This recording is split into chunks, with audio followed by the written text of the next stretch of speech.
13 in that list, he says that when you have fulfilled the first 12 requirements, you can become a teacher, like a monitor guru. A monitor means a student who is left in charge of a class during the absence of the real teacher. The student simply monitors the other students and makes sure they're doing their assignments and like that. He's not a full guru. He's not able to create any new religious system or anything like that. A full guru can't. Full guru is fully empowered by Krishna. He can create any kind of new spiritual teachings or anything like that. But monitor guru, his job is simply to make sure that the instructions of the previous guru are followed accurately. And that's our mood. Our mood is not that we're full guru like Śrīla Prabhupada and we can, do anything we like. That's not our mood at all. Our mood is more like we have very limited power, very limited scope of activities. Within those activities we have full freedom granted by the Lord.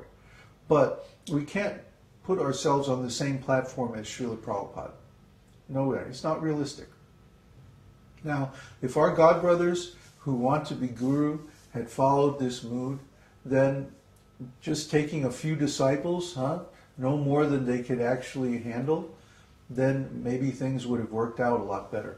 But as it is, now we have a huge problem because they're all trying to imitate Śrīla Prabhupada and taking too many disciples and not letting their other qualified God brothers act as guru. And so in this way, they have compromised the whole movement. We're trying to set an example and show what a more reasonable approach would be, that we simply become like a monitor and take a few disciples, and then we wait. We wait until Krishna reveals the next acharya. After all, this is Krishna's movement, Krishna's esoteric teaching. Krishna has to approve his representatives. Just like I didn't become a guru, or I didn't teach or even preach publicly for 25 years. Why? I had to finish my own sadhana. You see? I had to finish my sadhana and be approved by Krishna to represent him. Otherwise, to declare oneself guru without Krishna's approval is completely bogus. Who are we representing? Krishna. We're teaching Bhagavad Gita, Srimad Bhagavatam, and these are all simply about Krishna. So if Krishna doesn't approve, how can anyone represent him? It's just like if somebody says, oh, I have this business and I want you to be my representative.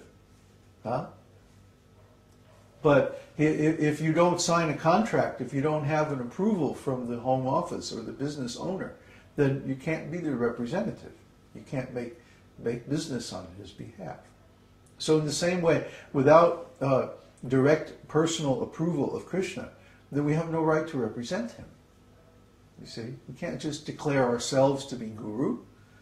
No, we have to have the approval, the order of both the spiritual master and Krishna. That's the criterion.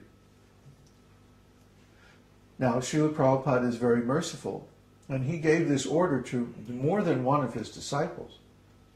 But who has taken it up? Who has actually followed? See? That's the question. But we can't imitate Śrīla Prabhupada, just like we can't imitate Krishna.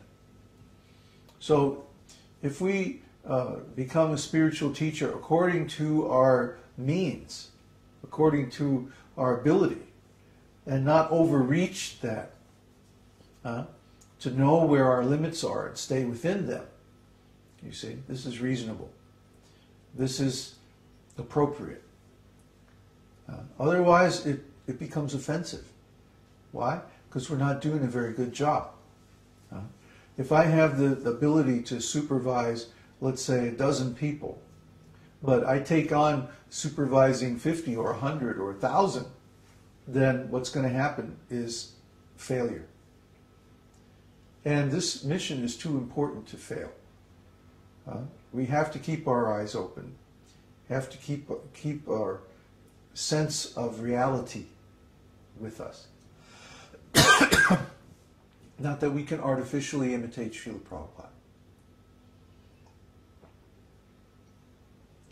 So I'm very grateful that a few people have come forward as students. And actually, I'm very satisfied with the students I've got. I don't feel a need to recruit lots and lots and lots more disciples.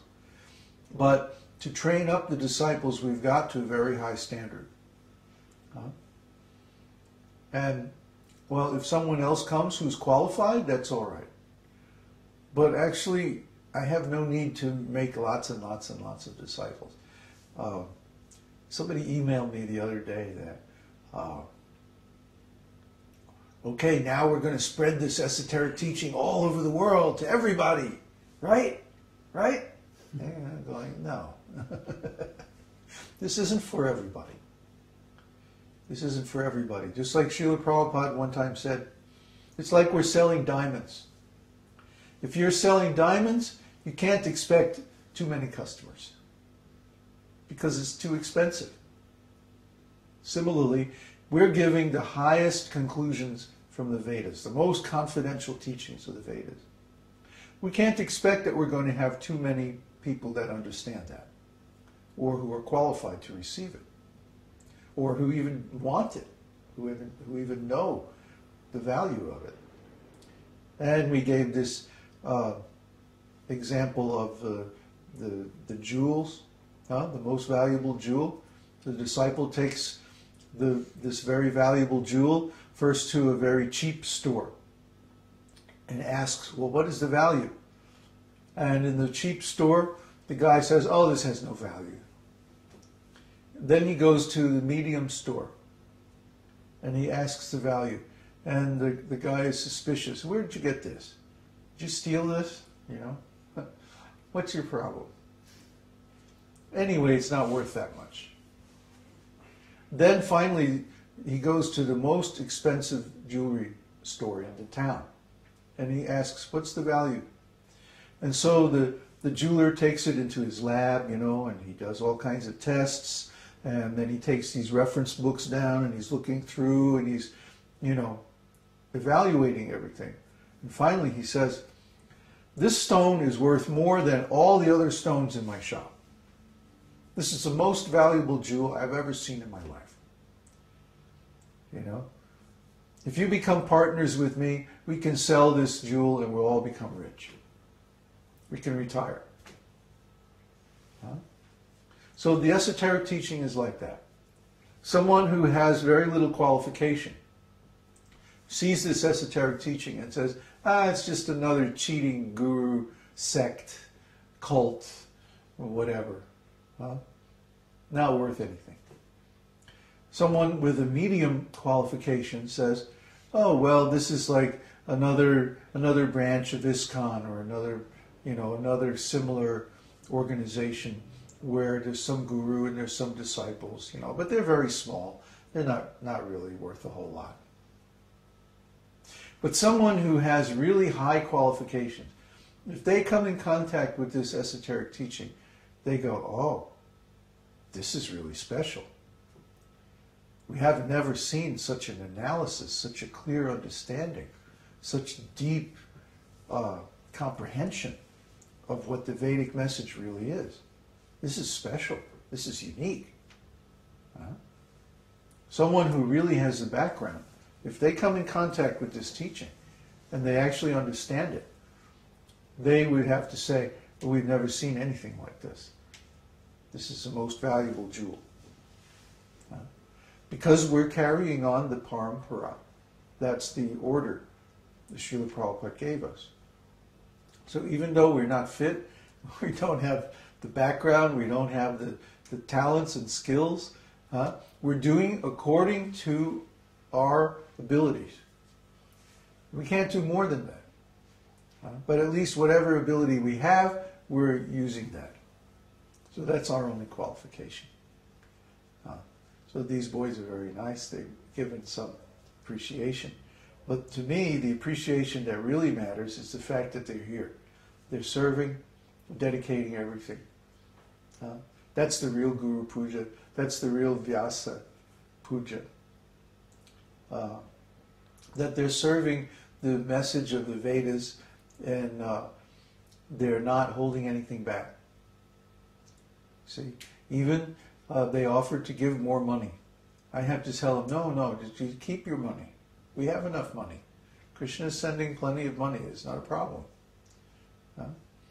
So this is the attitude of a student, to give everything, to advance the mission.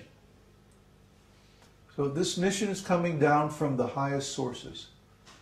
Don't misunderstand it to be just another church or just another little cult or another little guru trip or something like that. It's actually much more than that.